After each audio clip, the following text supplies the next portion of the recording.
Hello, আসসালামু আলাইকুম। আশা করি আপনারা সবাই ভালো আছেন। কিভাবে আপনার আইডিতে ভালো রিভিউ পাওয়া যাবে বা প্রজেক্ট পাওয়া যাবে, এখন এটার অনেক বড় ব্যাখ্যা, সেটা বিভিন্ন সময় আমি আলোচনা করি। তো অল্প কথায় বলতে গেলে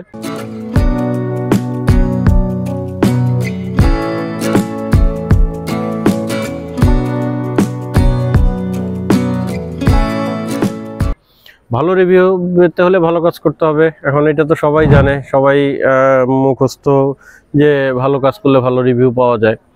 প্রথমত হচ্ছে আপনি ভালো রিভিউ পাওয়ার জন্য আমি যেটা বুঝি, আপনার ক্লায়েন্টটা ভালো কিনা সেটা বুঝতে হবে। আর কারণ আপনার যত ভালো কাজই করেন, আমি ধরে নিচ্ছি যে আপনি ভালো কাজ করেন, আমি তাদের জন্য কথাটা বলতেছি।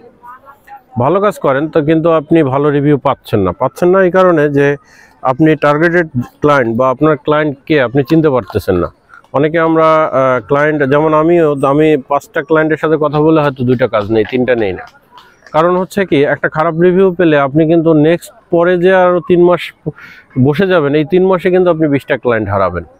তাহলে আপনার মাথায় রাখতে হবে, আমাদের প্রথম যেটা সমস্যা, আমরা কাজ পাইলেই আগে ঝাঁপায় পড়ি, আমরা কাজ নেওয়ার জন্য ব্যস্ত হয়ে পড়ি, কিন্তু আমরা ডানে বামে দেখি না বা বিচার করি না যে ক্লায়েন্টটা ভালো কিনা বা ক্লায়েন্টটার উদ্দেশ্য কি। তো অনেকে আছে একজনের কাজ নিয়ে আরেকজনকে দিয়ে করায়, তাদের মধ্যে একটা ঝামেলা আছে, কারণ তারা কাজ বোঝে না, তারা ঝামেলা করে।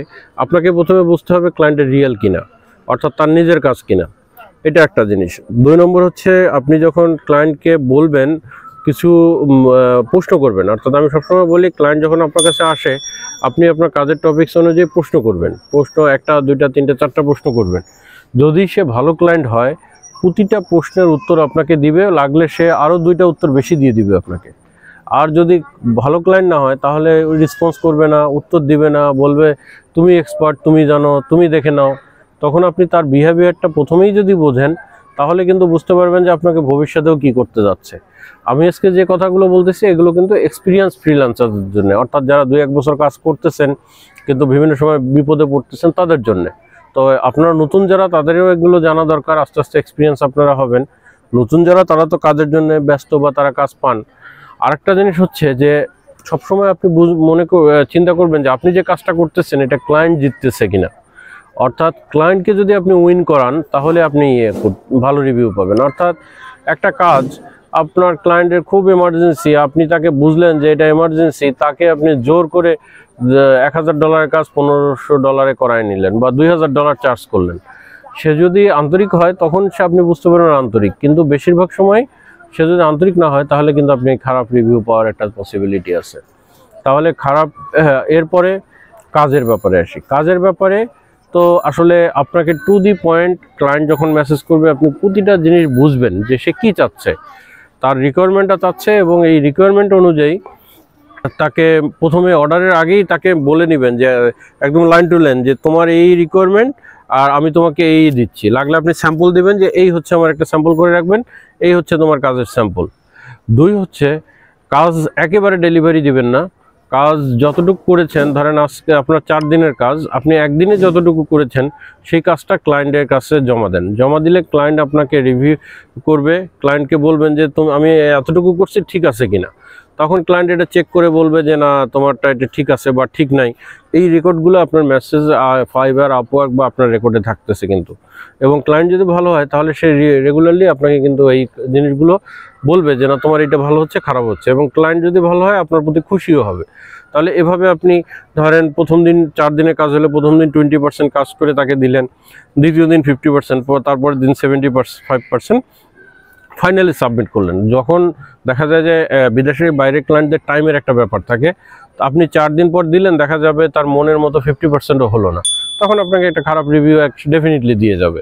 তো আপনি যদি প্রতিদিন তার সাথে চক আউট করেন যে আমার এই কাজ এইভাবে করতেছি, এই দেখো এইভাবে হয়েছে কিনা, তাহলে আপনি আপনার জন্য খুব ইজিলি হবে ভালো রিভিউ পাওয়ার জন্য। সর্বোপরি গুড কমিউনিকেশন। সে মেসেজ দিল আজকে, আপনি রিপ্লাই করলেন 2 দিন পরে, কাজের পরে, এটা হবে না।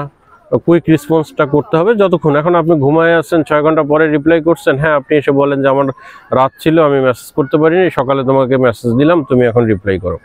গুড কমিউনিকেশন, কাজের আপডেট, তার টাইম ভ্যালু, এবং তার মানি ভ্যালু, অর্থাৎ সে যে টাকাটা দিচ্ছে সেই ভ্যালুটা আপনি তাকে দিচ্ছেন কিনা, এবং ভালো ক্লায়েন্ট। তো সেক্ষেত্রে ভালো ক্লায়েন্টের বেলা আমি বলবো আপনারা চেষ্টা করবেন ইউএসএর ক্লায়েন্টের কাজ করতে, কানাডিয়ান ক্লায়েন্টের কাজ করতে, টু সাম এক্সটেন্ট অস্ট্রেলিয়ান, ইউকেটা আমি একটু অনেক সময় করি, সেটা আপনার বিচার করে করবেন, সবাই এক কাতারে না, কিন্তু আমি জেনারেলটা বলতেছি। আপনারা যদি বিচার করে মনে হয় ভালো তো ভালো, আপনারা নিউজিল্যান্ডের ক্লায়েন্টে কাজ করতে পারেন, তারপরে সিঙ্গাপুরের ক্লায়েন্টে কাজ করতে পারেন, এটা আমি সব। আর যদি ইঞ্জিনিয়ারিং হয় তাহলে আমি ডেডিকেটলি বলবো যে আপনারা কনস্ট্রাকশন রিলেভেন্ট হলে ইউএসএ এবং কানাডার কাজ করবেন।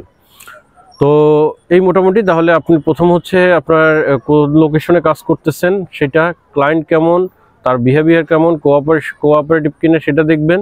3 হচ্ছে আপনার কাজের রিভিউ, আপনি যেটা করছেন প্রতিদিন তার কাছ থেকে কাজের একটা আইডিয়া বা রিভিউ নেবেন, আপনার কাজটা হচ্ছে কিনা। 4 হচ্ছে তার টাইমের মধ্যে কাজ দেওয়ার চেষ্টা করবেন।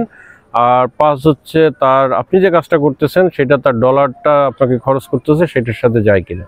এই 5টা পয়েন্ট মেনটেন করেন, ইনশাল্লাহ 90% ক্ষেত্রেই আপনাদের রিভিউ ভালো আসবে, খারাপ আসার কোনো চান্স নেই। আরও বিস্তারিত পেতে পেজ ফলো দিয়ে অ্যাক্টিভ থাকবেন।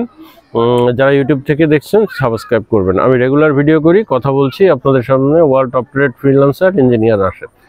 Thank you very much.